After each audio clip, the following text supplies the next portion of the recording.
Friends எல்லாரும் எப்படி இருக்கீங்க? நல்லா இருக்கீங்களா? காலையில கொத்தமல்லி எடுக்கலான்னு மாடிக்கு போனேங்க. அப்பயுமே ஒரு ரவுண்ட்ஸ் பார்ப்பேன். அப்ப பார்க்குறப்ப ஒரு சில காய்கள்லாம் நான் ரெடியா இருக்கேன். என்ன அறுவடை பண்ணுங்கன்னு சொல்ற மாரி இருந்ததுன்னா, அறுவடைய ஸ்டார்ட் பண்ணிட்டேங்க. டைம் போனதே தெரிலங்க. இப்படி தான் நானும் கார்டனுக்கு போனேன்னா, கீழ வரவே மனசு இருக்காது. நெறைய காராமணிலாம் இருக்குங்க. அத எல்லாத்தையும் அறுவடை பண்ணிக்கலாம். வரி காராமணி, சிவப்பு காராமணி, நீட்ட பச்சை காராமணி ஒரு 3 ரகம் இருக்குங்க. அது எல்லாத்தையும் அறுவடை பண்ணியாச்சு. அப்புறம் அவரைக்காலாம் கொஞ்சம் இருந்ததுங்க. பனி அதிகமா தான் இருந்தது. காலைல ஒரு 7 மணிக்கே. இது வந்து ரம்பை செடிங்க. ஆமா. அப்புறம் பச்சை மிளகாலாம் இருந்துச்சுங்க. அது எல்லாத்தையும் அறுவடை பண்ணியாச்சு.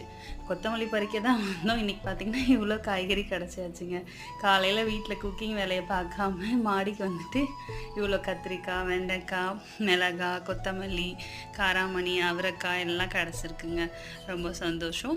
நீங்களும் இந்த மாரி மாடியில வந்து டைம் ஸ்பெண்ட் பண்ணி வீட்ல திட்டு வாங்கியிருக்கீங்கன்னா, கமெண்ட்ல சொல்லுங்க.